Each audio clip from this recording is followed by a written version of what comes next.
포항 CBS 기자들과 함께하는 뉴스 이때의 시간입니다. 헬기 소음 민원 속에 해병대 항공부대가 부활했는데요. 박정노 기자와 알아보겠습니다. 박 기자, 네, 해병대가 48년 만에 항공단을 창설했다고 하는데요. 이 행사가 어제 포항에서 있었죠? 네, 그렇습니다. 해병대 사령부는 어제 포항 해병대 1사단에서 해병대 항공단 창설식을 가졌습니다. 네. 지난 1973년 해병대 사령부 해체 이후 48년 만에 직할 항공단이 창설된 것인데요. 네. 해병대가 날개를 단 셈입니다.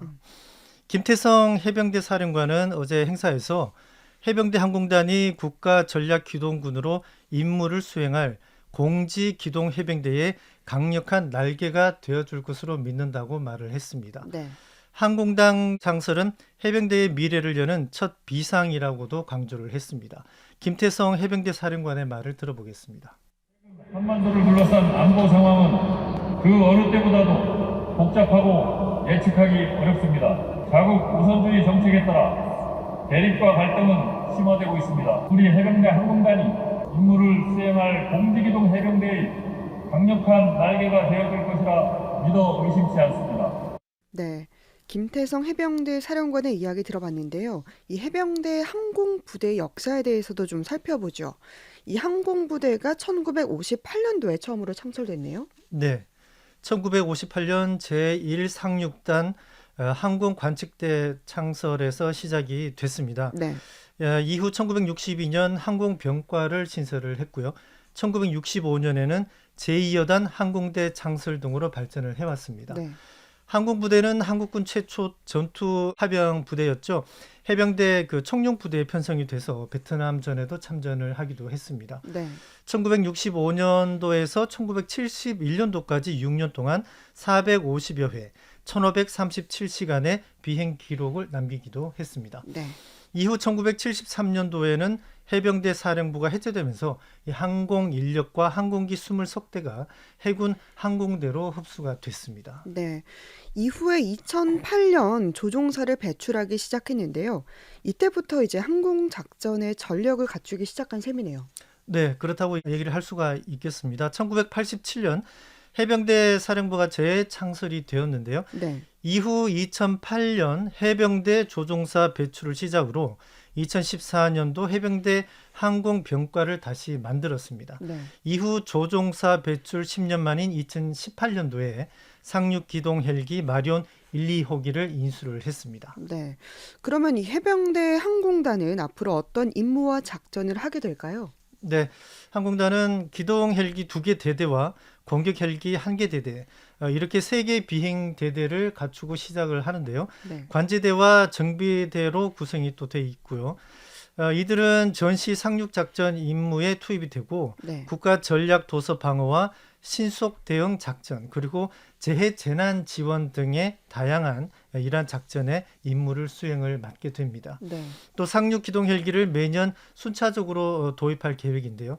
국내 연구 개발로 추진 중인 상륙 공격 헬기도 전력화할 예정입니다. 네.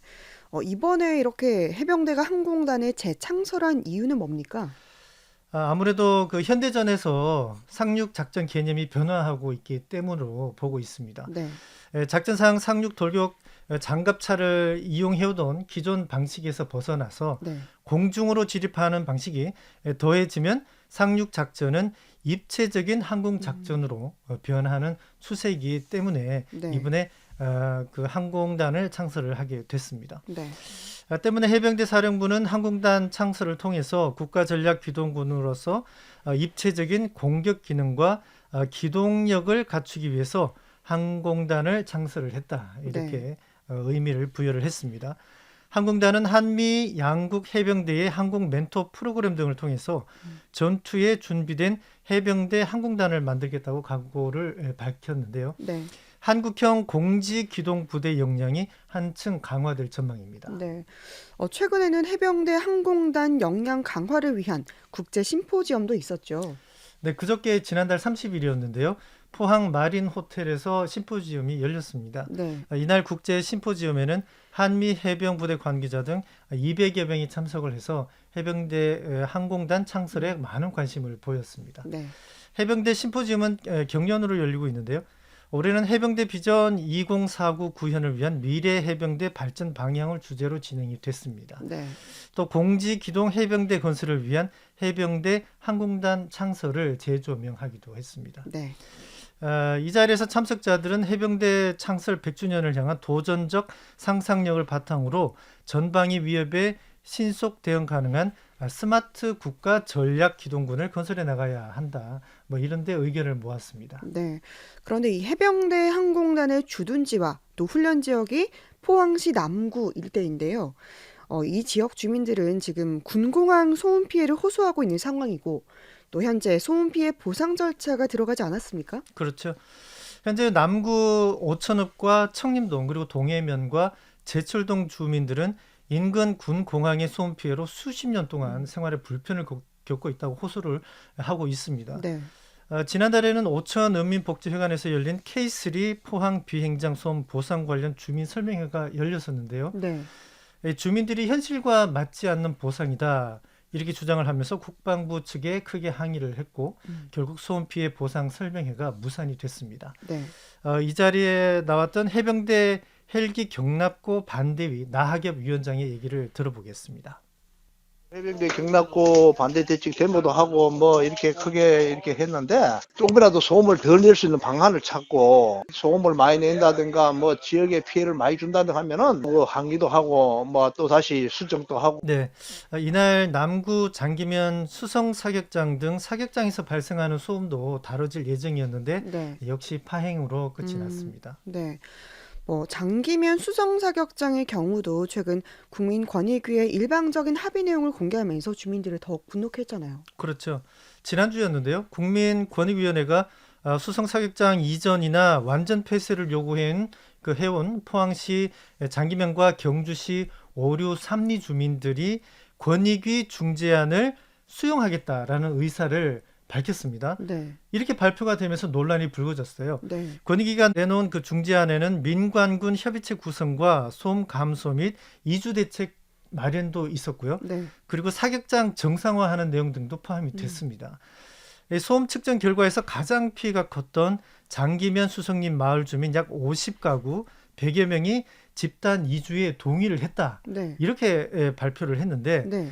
그러나 사실 장기면 주민들은 이 수성 사격장 반대 대책위원회 구성원 상당수가 어불성설이다. 네. 있지도 않은 얘기다. 네. 주민들은 이렇게 동의한 적이 없다. 이렇게 하면서 금시초문이라고 반발을 했습니다. 네. 이런 소음 민원이 해결되기도 전에 이렇게 해병대 항공단이 창설되면서 소음으로 인한 논란이 더욱 확대되는 것 아니냐 이런 우려가 커질 수밖에 없겠네요. 그렇겠죠. K3 포항 공장이나 그 수성 사격장의 소음 민원이 지금 현재 주민들과의 마찰 속에서 해결 방안을 지금 찾지 못하고 있습니다. 네. 이런 속에서 또 국방부와 국민권익위가 지역민들과의 보상안을 조율하고 있는 중이거든요. 네. 이런 분위기 속에서 해병대 항공단의 훈련이 창설되자마자 이 지역 소음 민원을 더욱 키우고 주민들과의 불화를 더욱 키우는 것 아니냐, 확대시키는 것 아니냐라는 지적이 제기가 되고 있습니다. 네. 이 군 전력 강화는 불가피한 상황이면서도 어떻게 보면 반가운 소식이라고도 할 수가 있습니다. 네.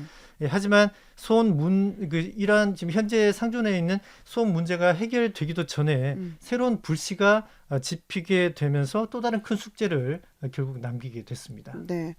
이 사안 앞으로 또 어떻게 전개될지 관심을 갖고 지켜봐야겠습니다. 뉴스잇데이 박정로 기자였습니다. 수고했습니다. 감사합니다.